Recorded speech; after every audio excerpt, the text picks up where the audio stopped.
எல்லாருக்கும் வணக்கம். நான் டாக்டர் கார்த்திகேயன். உங்களோட உடல் எடை வெயிட்டு கரெக்டாக இருக்கா, அதிகமாக இருக்கா, குறைவாக இருக்கா, பெரியவங்களுக்கு எப்படி நம்ம கண்டுபிடிக்கலாம்?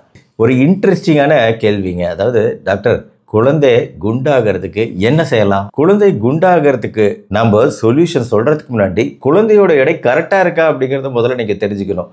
இந்த விஷயத்தையும் இன்னைக்கான வீடியோவில் தெளிவாக நான் சொல்லித்தரேன். இப்போ கூகுளில் ஒரு விஷயத்த டைப் பண்ணுங்க.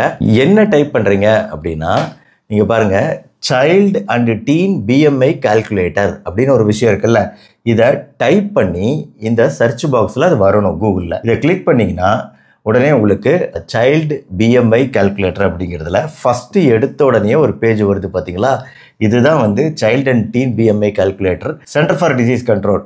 ஸோ இப்போது இந்த page child and teen BMI calculator அப்படிங்கிறது ஓப்பன் ஆயிடுச்சு. இது சிடிசியோடது. ஸோ நம்ம என்ன பண்ண போகிறோம்னா, இந்த பேஜில் நம்ம குழந்தையோட எடை கரெக்டாக இருக்கா இல்லையா அப்படிங்கிறத கண்டுபிடிக்க போகிறோம். பொதுவாக இங்கிலீஷில் இருக்குது அப்படின்னா உங்களுக்கு ஒன்றும் பிரச்சனை இல்லை. ஒருவேளை தமிழ் அப்படின்னா நீங்கள் ஒன்றும் பதட்டப்பட வேண்டியதில்லை. இப்போ நம்ம பேஜை டிரான்ஸ்லேஷன் பண்ணுறதுக்கு இந்த 3 புள்ளிகள் இருக்குது பார்த்தீங்களா? இந்த 3 புள்ளிகளை கிளிக் பண்ணீங்க அப்படின்னா இதில் டிரான்ஸ்லேஷன் ஐகான் இங்கே இருக்குது பாருங்கள், டிரான்ஸ்லேட் அப்படின்னு காட்டுது. இந்த டிரான்ஸ்லேட்டை கிளிக் பண்ணீங்கன்னா இந்த இடத்துல இங்கிலீஷ் தமிழ்னு வரும். எப்படி வேணாலும் நீங்கள் என்ன லாங்குவேஜ் வேணுமோ செலக்ட் பண்ணிக்கலாம்.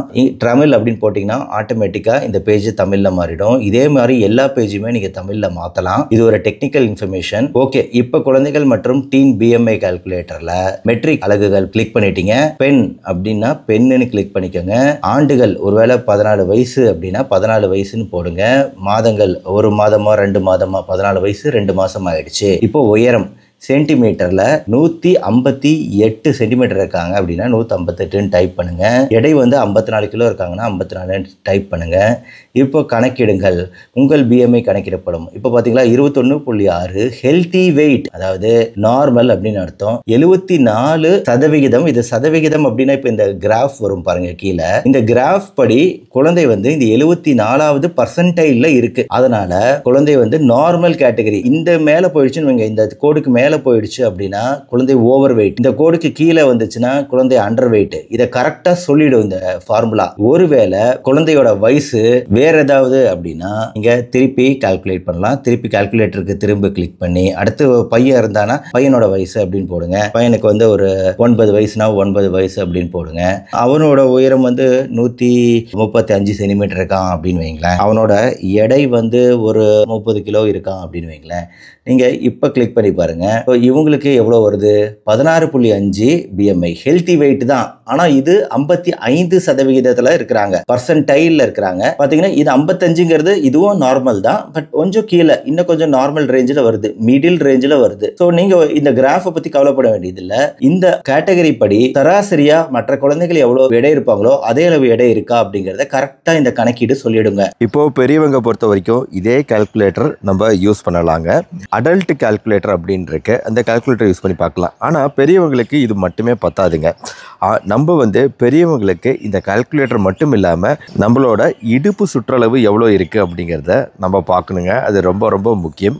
ஒரு இன்ச்சு டேப் வச்சுக்கோங்க. வெறும் கால்குலேட்டர் பத்தாது. இப்போது ஒரு இன்ச்சு டேப் வச்சு கரெக்டாக உங்கள் இடுப்பு சுற்றளவு எவ்வளவு அப்படிங்கிறத மெஷர் பண்ணணும். அதை நான் எப்படி பண்ணுறதுன்னு சொல்லித்தரேன். இதே சிடிசி வெப்சைட்டு தான். இதில் இப்போ அடல்ட் பிஎம்ஐ கேட்டகரி இருக்குங்க. சைல்டு பிஎம்ஐ மாதிரி அடல்ட் பிஎம்ஐ கேட்டகரி இருக்குது. அடல்ட் பிஎம்ஐ கால்குலேட்டரை கிளிக் பண்ணிக்கோங்க. இதே அடல்ட் பிஎம்ஐ கால்குலேட்டரில் இதில் வயசெல்லாம் தேவையில்லைங்க. நீங்கள் மெட்ரிக் யூனிட்டை கிளிக் பண்ணிவிட்டு நீங்கள் எவ்வளோ உயரம், 170 சென்டிமீட்டர் அப்படின்னா 170 சென்டிமீட்டர், நீங்கள் 90 கிலோ, 170 சென்டிமீட்டர் 90 கிலோ அப்படின்னு போட்டு கால்குலேட் பண்ணிங்கன்னா உங்களுக்கு 31 வரும். அப்போ 31ங்கிறது ஒபிசிட்டி, உடல் குண்டாக இருக்குது அப்படின்னு அர்த்தம். ஏன்னா இந்த கேட்டகரி பாருங்கள், அண்டர் வெயிட்னா 18.5க்குள்ளே இருந்துச்சுன்னா பெரியவங்களுக்கு அண்டர் வெயிட்டு, எடை குறைவாக இருக்குதுன்னு அர்த்தம். ஹெல்தி வெயிட்டுனா உங்கள் பிஎம்ஐ 18.5லேருந்து 24.9 இதுக்குள்ளே இருந்துச்சுன்னா ஹெல்த்தி வெயிட்டு பெரியவங்களுக்கு. ஓவர் வெயிட்டுனா 25லேருந்து 29 வரைக்கும் ஓவர் வெயிட்டு. ஒபிசிட்டி ரொம்ப உடல் குண்டாக இருக்குது அப்படின்னா அது 30 தான். 30க்கு மேலே இருந்தால், அதாவது 30 to 34.9 கிளாஸ் 1 35 to 39.9 கிளாஸ் 2 உடல் குண்டாக இருத்தல், 40க்கு மேலே இருந்துச்சுன்னா கிளாஸ் 3 ரொம்ப சிவியரான ஒரு உடல் குண்டாக இருத்தல் உங்களுக்கு இருக்குது அப்படின்னு அர்த்தம். கூடவே பெரியவங்களுக்கு இன்னொரு விஷயத்தை நம்ம மெஷர் பண்ணோங்க. அதுதான் நான் சொன்ன இடுப்பு சுற்றளவு. இப்போ இந்த இடுப்பு சுற்றளவு அப்படிங்கிறது நல்லா பார்த்துக்கோங்க. தொப்புள் பகுதியில் நீங்கள் இன்ச்சி டேப் வந்து தொப்புள் பகுதிக்கு இங்கே வருது. இடுப்பு சுற்றளவை இந்த தொப்புள் பகுதியில் ஆரம்பித்து அப்படியே ஒரு சுற்றி இந்த பக்கம் கொண்டு வந்து நிறுத்தி எவ்வளோ இருக்குது அப்படிங்கிறத நம்ம பார்க்குறோம். அதுதான் இடுப்பு சுற்றளவு. பெரியவங்களுக்கு இது கட்டாயம் நம்ம கணக்கீடு செய்யணுங்க. இந்த இடுப்பு சுற்றளவு தெரிஞ்சுக்கிட்டோம்னா நம்ம உண்மையிலேயே குண்டாக இருக்கமா இல்லையா அப்படிங்கிறத தெரிஞ்சுக்கலாம். ஏன்னா சில பேரோட உடல் அமைப்பு அப்படி வயிற்று பகுதியில் மட்டும் குண்டா இருக்க மாதிரி இருக்கும், மற்ற இடத்துல எல்லாம் ஒல்லியா இருக்க மாதிரி கூட சில பேர் இருப்பாங்க. அதனால தான் இது ரொம்ப முக்கியம். ஆக இந்த இடுப்பு சுற்றளவு கரெக்டாக பார்த்துக்கோங்க. பெரியவங்களா இருந்து ஆணாக இருந்தீங்க அப்படின்னா 78லேருந்து 94 சென்டிமீட்டர் இடுப்பு சுற்றளவு இருக்குன்னா நார்மலுங்க. பெண்ணுக்கு வந்து 64லேருந்து 80 சென்டிமீட்டர் இருந்தால் இடுப்பு சுற்றளவு நார்மலுங்க. ஆனால் ஓவர் வெயிட்டுன்னு எப்போ சொல்லுவோன்னா 94லேருந்து 102 சென்டிமீட்டர் இருந்துச்சுன்னா ஓவர் வெயிட்டு ரிஸ்க் அதிகம். அதே மாதிரி பெண்ணுக்கு 80லேருந்து 88 சென்டிமீட்டர் இருந்துச்சுன்னா ரிஸ்க் அதிகம். அடுத்து ரொம்ப குண்டாக இருக்கிறது அப்படிங்கிறது ஆணுக்கு எப்போ சொல்லுவோன்னா உடல் எடை அதிகமாக இருக்குன்னு. 102க்கு மேலே உடல் எடை இடுப்பு சுற்றளவு இருந்துச்சுன்னா உடல் எடை மிக அதிகம். அதே மாதிரி 88 சென்டிமீட்டருக்கு மேலே உடல் எடை இருந்துச்சுன்னா உடல் எடை மிக மிக அதிகம். இப்போது இந்த கேட்டகரியை நீங்கள் நல்லா புரிஞ்சுக்கிட்டீங்களாங்க. ஸோ இதுதான் ரொம்ப முக்கியங்க. உங்கள் இடுப்பு சுற்றளவும் உங்கள் பிஎம்ஐயும் எவ்வளோங்கிறத வச்சு நீங்கள் உங்கள் உடல் எடை கரெக்டாக இருக்கா இல்லையா அப்படிங்கிறத நீங்கள் தெரிஞ்சுக்கலாம். குறைவாக இருக்கா, கரெக்டாக இருக்கா, இல்லை அதிகமாக இருக்கான்னு.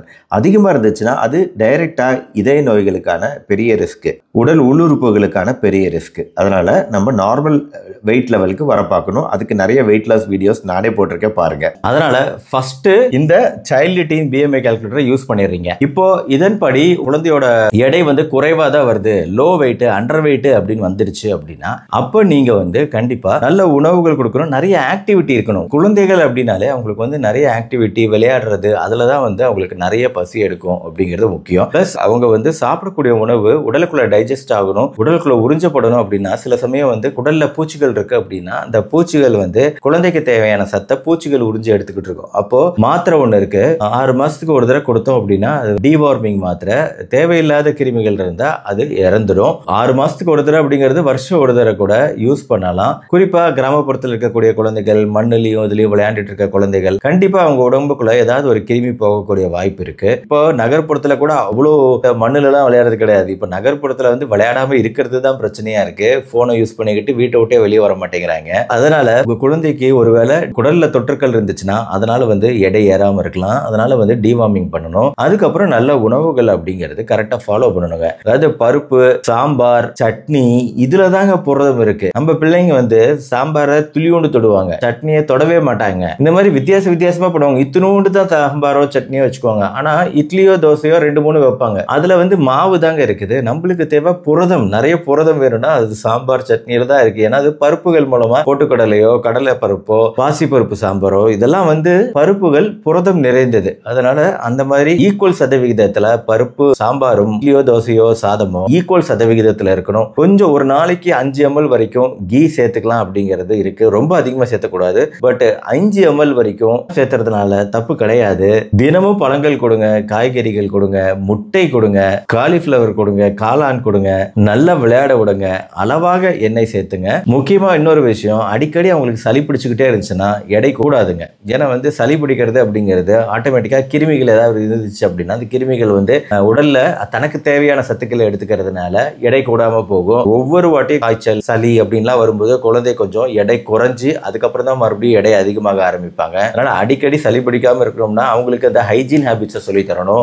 கைகளை நல்லா கழுவுறது, ஒவ்வொரு வாட்டி கை கழுவுறது, ஸ்கூலுக்கு போறதுக்கு முன்னாடி இல்ல ஸ்கூல் போயிட்டு வந்த பின்னாடி கண்டிப்பா கைகளை ஃபுல்லா வாஷ் பண்ணணும். முடிஞ்ச குளிச்சிடணும். சாயந்தர நேரத்துலயும் 2 வாட்டி குளிக்கிறதுனால தப்பு கிடையாது. சாப்பிடறதுக்கு முன்னாடி, சாப்பிட்ட பின்னாடி, பாத்ரூம் டாய்லெட் யூஸ் பண்ண பின்னாடி, மாதிரி எல்லா நேரங்கள்லயும் அவங்களுக்கு ஹேண்ட் வாஷிங் அப்படிங்கிற ஒரு நல்ல பழக்கத்தை கத்துக் கொடுங்க. ஸ்கூல்ல மத்தவங்களுக்கு சளி பிடிச்சிருக்கலாம், அப்போ மாஸ்க் போட்டு போறது அவசியம். மத்தவங்களுக்கு ஏதாவது இன்ஃபெக்ஷன் இருக்கு அப்படின்னா ஸ்கூல்லையுமே மண்ணில் ரொம்ப விளையாட விளையாடக்கூடாது அப்படிங்கிறத வலியுறுத்தணும். அப்பதான் அடிக்கடி சளி பிடிக்காது, நார்மல் எடைக்கு வருவாங்க. மற்றபடி ரொம்ப எடை குறைவா இருக்கு அப்படின்னா நீங்க கண்டிப்பா மருத்துவ உதவியை நாடணும். அதுக்குன்னு உண்டான ஸ்பெஷல் டயட் எல்லாம் இருக்கு. இப்போ வந்து ஊட்டச்சத்து குறைபாடுங்கிறது ரொம்ப குறைவு தான், ரொம்ப அரிதாயிடுச்சு. முன்னாடி காலத்துலலாம் இது ரொம்ப அதிகமாக இருந்துச்சு, இப்போ அது ரொம்ப குறைஞ்சிருச்சு. அது ஒரு நல்ல விஷயம். ஆக இதெல்லாம் தாங்க வழிமுறைகள் எடை ஏறுவதற்கு. அதே சமயம் உங்கள் குழந்தையோட எடை கரெக்டாக இருக்கா அப்படிங்கிறத பார்த்துக்கிறதும் முக்கியம். ஆக இந்த ஒரு வீடியோ மூலமாக நீங்கள் புரிஞ்சுட்டு இருப்பீங்கன்னு நினைக்கிறேன். உங்கள் உடல் எடை கரெக்டாக இருக்கா இல்லையா, உங்கள் குழந்தைகளோட உடல் எடை கரெக்டாக இருக்கா இல்லையா,